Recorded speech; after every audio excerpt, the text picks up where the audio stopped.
A friendly reminder before we start the press conference, please no videotaping, video recording of the press conference. Thank you. My mouth is so dry.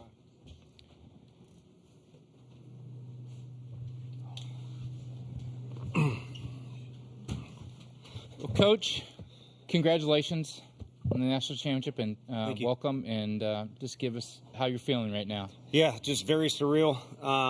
Hard to center yourself, which is a good thing. Being lost in the moment, I guess. Nothing too intelligent to say, other than the first thing to say is I hope the fans that have turned this into an insane party, an insane event, got the series that they wanted and that they deserved. It clearly could have been either team's trophy tonight, so congrats to Texas A&M. I mean, you cross paths with players in Hoover and just on the field, and in particular, some of their mainstays are just incredibly cool guys. And then also, I was given an opportunity to experience something different than University of Missouri.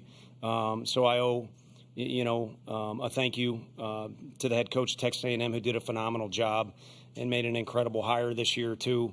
So congrats to Coach Schlossnagle and Texas A&M and their fans that have always kind of blown my mind ever since I was at Missouri.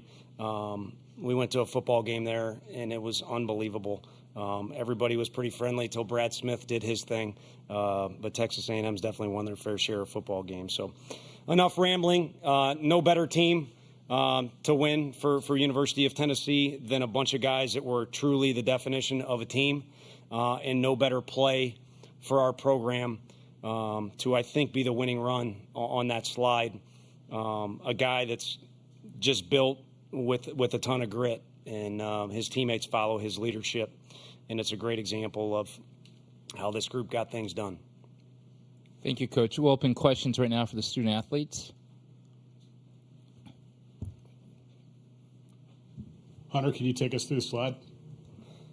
Yeah, I know KT really hit that ball hard, and you could probably say I was assuming a little bit at the very beginning off the bat that I thought he got enough of it, but peeked in, saw that it stayed in, and it took a really good bounce right to Lavalette, and when I saw that, I knew I kind of had to get on my horse, and Dean was pretty much telling me outside, and the throw actually ended up carrying the guy to the outside. So it's just natural instinct trying to make a play right there and get back on the inside part of the bag. And I just was able to avoid the tag right there and ended up being a pretty big run. Questions for the players? We brought them in here.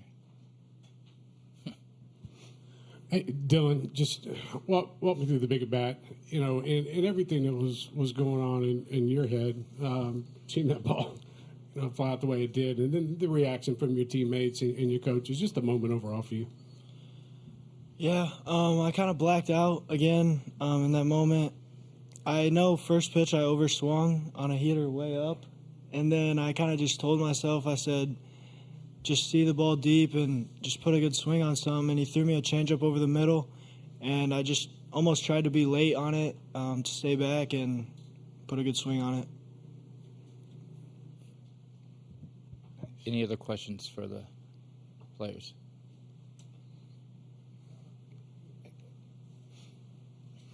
Yeah, Xander, just wonder if you could get into you and Kirby and what you guys have kind of been through together, and for you to both play key roles in this game, what that means. Just surreal. I mean, that guy has been here for 5 years in this program, and it's basically come from the ground up. I was blessed to get an opportunity to play here for the last 4 years, along with the guy next to me as well. And Coach V said earlier, just grit. I mean, we just had unfinished business, especially this being the third time we've been here in the last 4 years. 21, we didn't do so well. 22, you can arguably say that's the best college baseball team ever. 23, we got to experience winning at least a game here, but the job just wasn't finished. And 24 just felt a little different, and I'm blessed just to get the job done. Last question. You want another one? Xander, when Tony gives you the ball, whether that be the third game of the series, third game of the weekend, whatever that might be, how how much confidence has he instilled in you over your years at Tennessee? Even just your time, even going back to maybe your senior year in high school when you were being recruited or whatnot. Just your thoughts on Tony Vitello and the journey you guys have been on. Oh, man, that's a long list right there, but I guess I got to say good things since he's sitting right there. But, yeah, that man's like a father figure, to be honest. I mean, I was blessed enough to have him recruit me, growing up in a single-mother household, and talking to this man mostly every day and every week. He was just like a father figure to me, and I went on my recruiting visits, and I bought a hat here in the Alumni Vol shop, and I go back home and I realized that out of all the recruiting visits, the only thing I bought was a Tennessee hat. So it just felt like home, and I'm glad that we finally got it done, and I couldn't be more happier for this program and the way it's been built. And I know I see Danny White back there, so I'm going to put it out there. I hope there is a lifetime contract coming soon for Coach Vitello. Well, gentlemen, congrats. Go back to the clubhouse and celebrate with your teammates. Thank you. Thank you. Thanks, guys.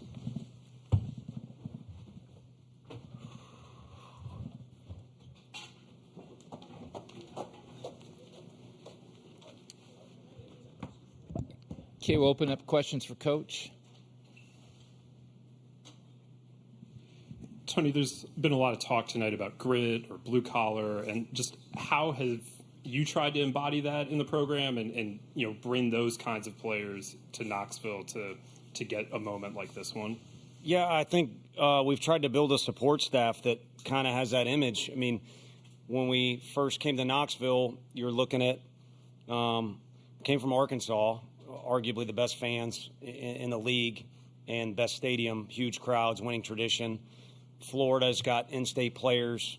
Vandy's got their niche going on. Mississippi State's facility's incredible. Coach Bianco turned that thing into a monster. Like, there's all the LSU's traditions as good as, if not better than everybody's. So, like, how are we going to compete? And that was kind of our answer when we had that long conversation. So we had to start filling in the people that we wanted to hire. And fortunately, there were some good baseball people that left the program, but we had a clean slate. So the people that we brought in, we wanted them to be self-made people. And I talked about it. Frank started out on laundry, down at Howard Junior College. And the last guy we hired was probably the best guy in Quentin Eberhardt. And the administration was very frustrated with me. We got hired, I think, in July. We did not hire a strength coach until late October, I believe. And it was just taking our time, making sure we got the right guy who fit those things. And if you look at the NCAA rules, no one's going to spend more time around your players than your strength coach. Academic coordinator and trainer are probably second and third. And like I said, might be the best hire out of that whole deal, even though Frank and Josh are obviously incredible. And we've sprinkled in guys that have played in our program. And, our first year here, Ross Kivitt gets thrown out. And, and I'm in there being an idiot too. And we probably all just look like idiots. But we kind of had a theme going there that we needed to find a way to make this thing work. And that freight train got going, and it never really slowed down until it really got out of control, to be honest with you. But that was our niche. We got to play with some attitude. We got to play with some grit. And we're going to have to get some guys that maybe don't want to say yes to a school with a better winning record than us. And, guys like that, like Simo and some others with some attitude have done a lot for this program.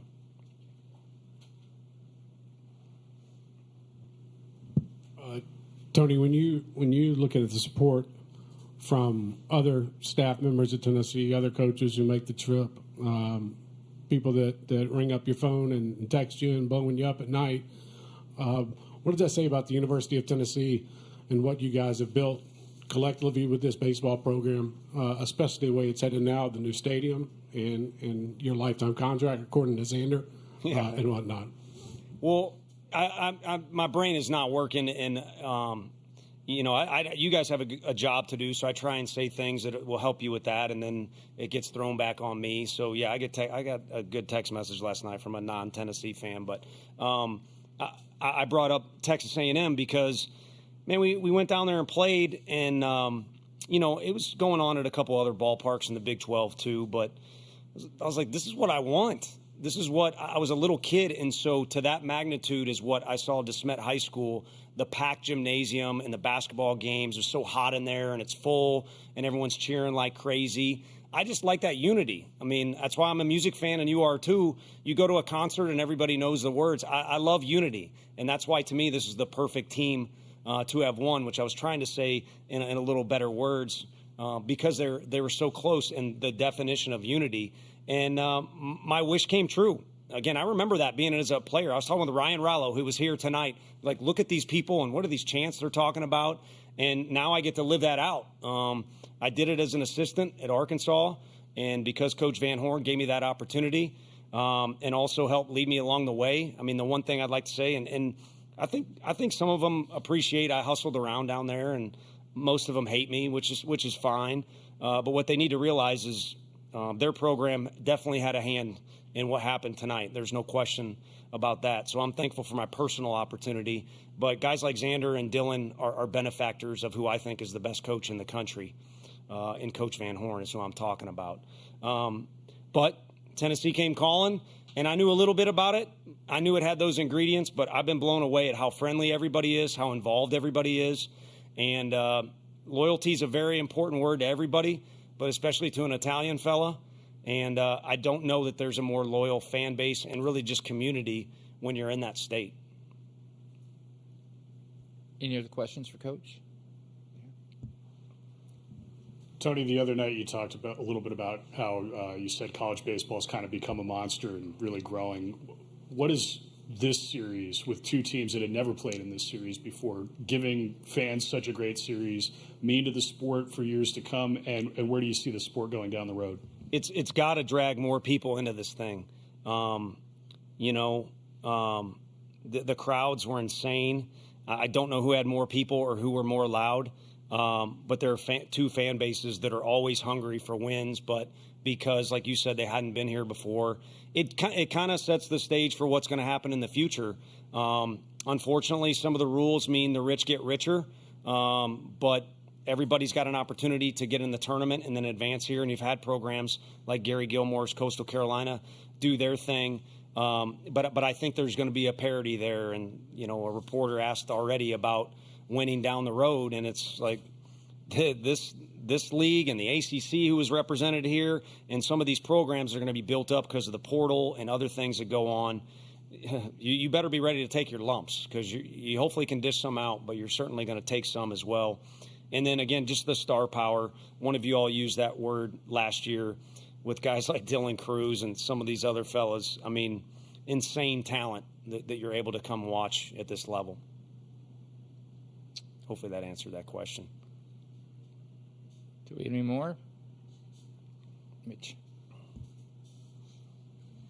Coach, you mentioned playing with attitude and grit and how that had to be a recipe for Tennessee. The fact that you guys are Tennessee, a huge institution with all kinds of athletic history and success, and that had to be your recipe to to get here and get to this point and get over in the SEC. What does that in itself say about the league, about the SEC, and how deep and difficult it is to win in this sport and in other sports too? Yeah, it's literally insanity. And I said it on the field, again, not very intelligently, but I would rather just be me. I honestly don't like phony conversations, or you go to a restaurant and the waiter's got the voice, they change their voice. Hey, how can I help you? I don't want to be somebody I'm not. So we've got nemesises we play against and all that, but I honestly have more respect for the coaches in this league than you could ever imagine or type into words or print out in words. And then you add in the guys who have families and do this. I honestly can't comprehend how you can juggle both of those things, because that's all I can do. So like Coach Heupel and Coach Barnes, their sports are the same. It was so good to see them. You have to lean on other people to survive this thing, because it is a monster and the traditions are so deep. And you did mention our university. No sympathy. We got all the resources in the world with where we're at. But it's a place where we kind of had to build a foundation to catch up with, again, some of these other storied programs. And I don't think you ever, I guess Coach Saban would argue, but you don't ever really get to a point where you can look down on everybody, because the instant you do that, you're probably going to take an uppercut from one, if not multiple places. Coach, congratulations. Thank you for the great and just congratulations on this national championship. Thank you. I appreciate it, and thank you so much to everybody that ran this thing the way it does, and the people that cover our sport too, because we got great people to cover, but you got to do it and get people's attention. So thank you so much. Congrats. Thank you. Appreciate it. That was our compliment to you, Roots.